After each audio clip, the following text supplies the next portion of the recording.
and to let you know that this is now happening in 30 different reef sites around the world.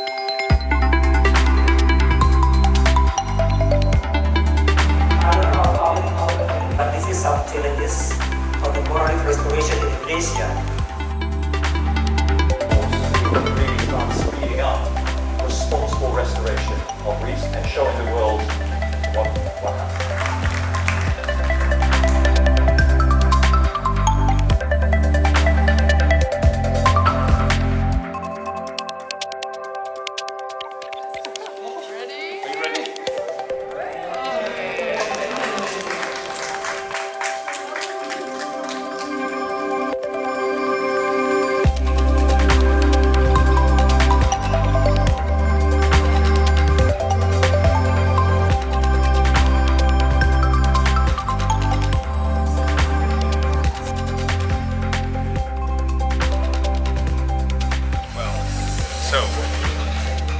Welcome to our first ever home display. I've only seen this for the last half an hour, but the interaction of the people here with the actual display is phenomenal. This is a sign that hope truly grows.